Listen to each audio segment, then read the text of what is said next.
যদি আমার খুব ছোট পদে অনেক বড় হয়ে গেছে, জেলার সভাধিপতি, প্রায় বলতে গেলে পশ্চিমবাংলার রাষ্ট্রমন্ত্রীর সমমর্যাদা সম্পন্ন একটা পোস্ট এসছে, আমাদের খুব ভালো লাগছে।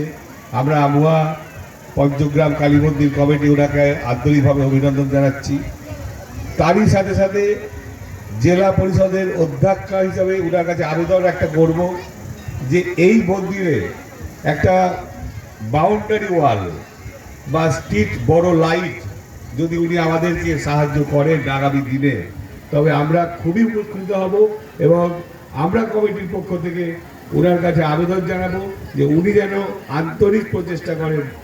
পারবেন এটা আমি বলছি না, অনেক কিছু সরকারি ক্ষেত্রে বাধা থাকে, কিন্তু আমি চাইব ওনার আন্তরিক প্রচেষ্টার মাধ্যমে যাতে কমপক্ষে সম্পূর্ণ না হলেও কিছুটা বাউন্ডারি ওয়াল, কিছু স্ট্রিট লাইট, কিছু বিউটিফিকেশনের কাজ যদি ওনার এন্ড থেকে করে দেওয়া যায়, আমি খুব খুশি হব।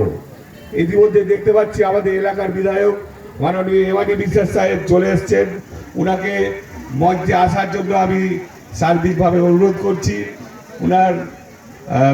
উনি বোধহয় পরিদর্শন করছেন, পরিদর্শন পরে স্টেজে আসবেন।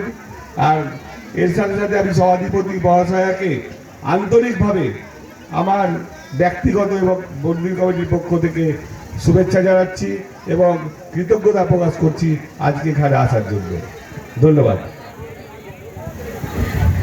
দীপকদার কথার থেকেই পরিপ্রেক্ষিতে আমি একটা বিষয় আপনাদেরকে জানাই যে আমাদের ছাপঘাটে যেটা শ্মশানঘাট আছে, সেই শ্মশানঘাটে আমাদের ওইখানে যারা কমিটির সদস্য ছিলেন বা আছেন, ওনারা আমাকে বলেছিলেন গত বছর যে যারা যাত্রীরা আসে, পুজো হয় 3 দিন ব্যাপী, এবং যারা আপনাদের মধ্যে পুরোহিতরা আসেন তাদের থাকার জন্য ঘরের প্রয়োজন ছিল। তো আমি সেটা গত বছর জানার পর থেকে তারপরে এই 5 মাস হলো, সম্ভবত 5-6 মাসই হলো, ওইখানে আমি পুরোহিতদেরকে ঘরের থাকার জন্য বা যারা গেস্ট আসেন তাদের থাকার জন্য ঘরের ব্যবস্থা করে দিয়েছি জেলা পরিষদের পক্ষ থেকে। এবং আমি চাইবো, বা আজকে যেহেতু এখানে আমি জানতাম যে জায়গাটা দেখার বিষয় আছে, কারণ আমাদের জেলা পরিষদ থেকে অনেক রকম কাজ হয়, তো আমার চেষ্টা থাকবে যে দীপকদা যেটা বললেন কোনো কিছু যাতে একটা করে দিতে পারি আমি। ধন্যবাদ।